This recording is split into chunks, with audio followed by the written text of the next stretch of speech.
in celebration of the heroes and heroines of the Paris 2024 Olympics as they return back home to Kenya, the veritable land of champions. When I commissioned this team a few weeks ago, Team Kenya, to go and represent our country at the Paris 2024 Summer Olympics, I reminded you that you were both our best and the world's finest athletes. Today, I am extremely happy, delighted to welcome you back from your successful mission in Paris. You undertook the calling and understood the burden of shouldering our collective aspirations and dreams as a nation on the global stage. And I say, you did not disappoint.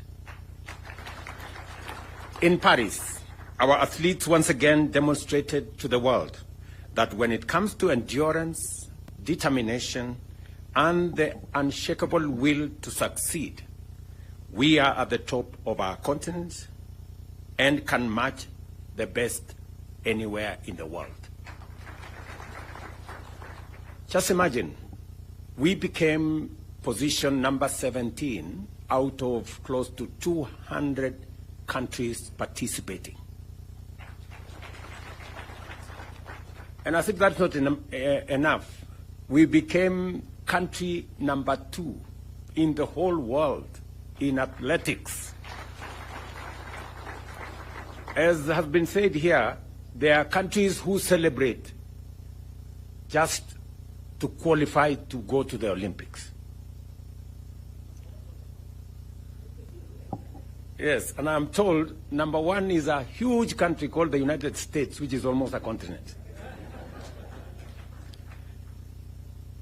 Leading this remarkable feat were our golden stars. And you know them. Beatrice Jebet here. Tumpigie makofi huyu mrembo jamani. Who not only conquered the 5,000 but also brought home gold in the 10,000 meters, marking her place as a true queen of middle distance running. And of course, Faith, the one and only Kipyegon, who continues to rewrite history with her 3rd consecutive back-to-back, as she says in her own words, Olympic gold in 1,500 meters and a silver in 5,000. And we all have a rough estimate of why that 5,000 went the way it did. Yeah? And of course we have Emmanuel Wanyonyi, who brought home gold in 800 meters, a victory that cements his status as a rising star in Kenyan athletics. And when I had a chat with him this morning, he just graduated, as the president of Athletics Kenya said, from the juniors, now to the real game. And he has a bright future, as we all can see. Let me also celebrate Ronald Kwemoy, who secured bronze in 1,500. And Helen, of course, Obiri, and Benson Kipruto brought home bronze in the women's and men's marathons, respectively, reminding us that even in the face of challenges, our athletes never lose sight of the finish line and will fight for glory to the tape. We saw them. And sometimes we never understand the sacrifices that are made, the commitment that is put in place, and the determination over many hours, many days, weeks, months, and years for one to do that final minute dash and win. Congratulations to you all. Your victories are just not medals that you carry. They are symbols of our national character, a testament to what we can achieve when we believe in ourselves. On behalf of every Kenyan, I am profoundly proud of you and grateful to you, Team Kenya, for taking the heart, soul, and spirit of your fellow countrymen to Paris and shining for our motherland.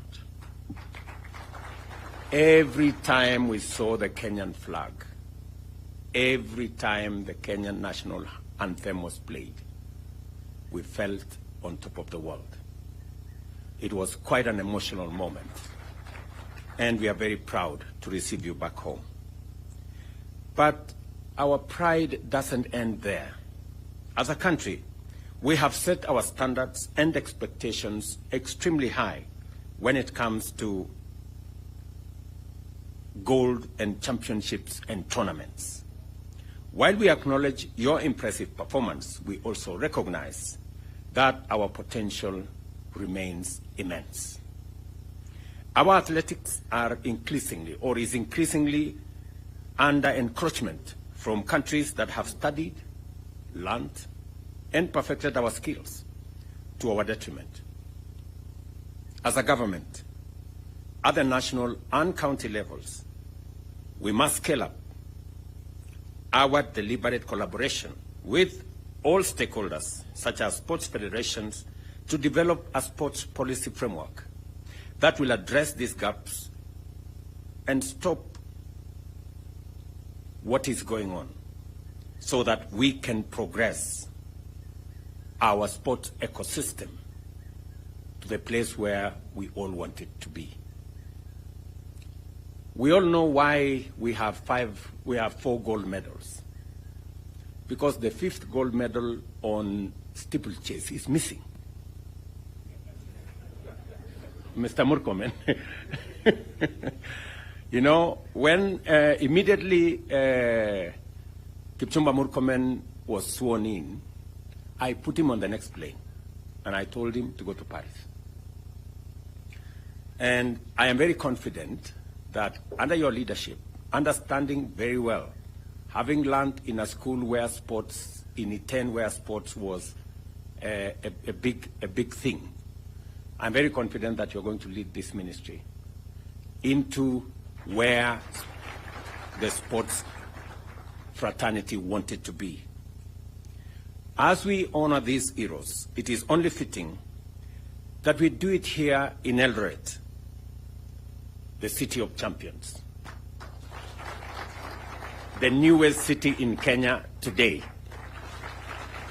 And there couldn't have been a better celebration of Eldoret City than to do it with these Olympic champions.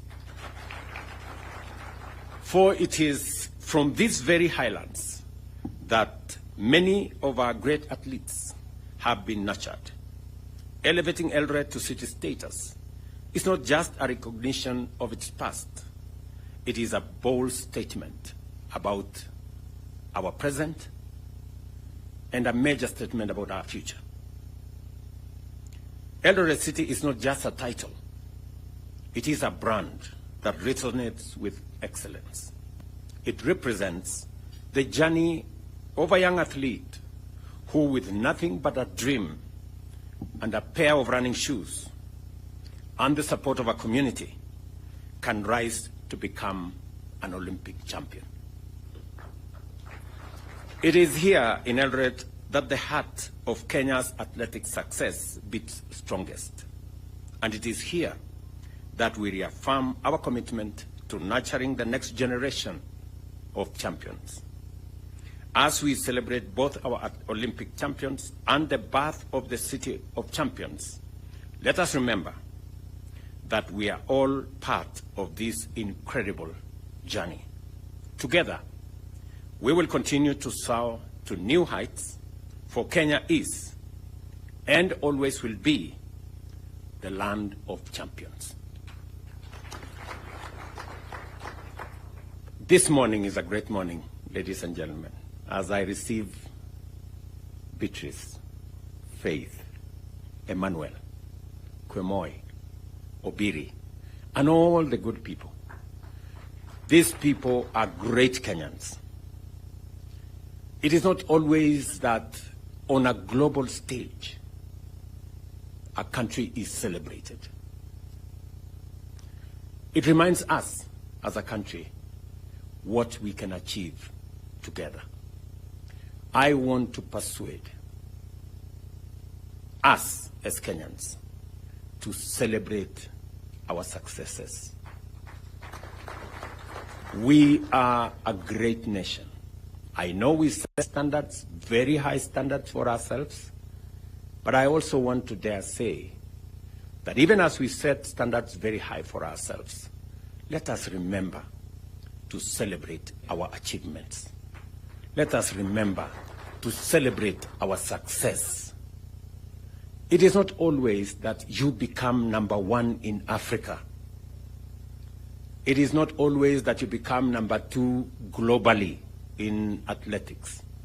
It is a major feat. Even as we criticize ourselves, we must remember to celebrate our success so that we don't judge ourselves too harshly and sometimes bring down the spirits of the men and women who do their best, go out of their way, make sacrifices to make our country great. In our midst, we have great men and women. We have Kipchoge Keino here, a legend. Huyu mzee tumpigie makofi jamani. Can we celebrate Kipchoge Keino? Wapi nduru ya huyu mzee jamani, Kipchoge Keino. You know? We have always known Kipchoge Keino. In fact, many people think he is in the league of Vasco da Gama. Because he's part of our history. He's part of what we learned as we grew up. The fact that he's still here in our midst is a great testament of what sports can do to a person. Congratulations, Mzee. And we will continue to celebrate you. We have great sportsmen. Just seated next to him is a great medalist, gold medalist. Yeah? Ezekiel Kemboi. Tumpigie makofi Ezekiel. You know? At one point he was called Babayao of sports. Yeah? And of course we have the great man who is now the president of our NOC. You know? Paul Tergat. Pigeni makofi. And we have many. And what do I say? You know, about the man who tells us, no man is unlimited. Eliud Kipchoge. Yeah? Eliud is a great legend, you know, and I know how people were disappointed. You know, many people, you know, made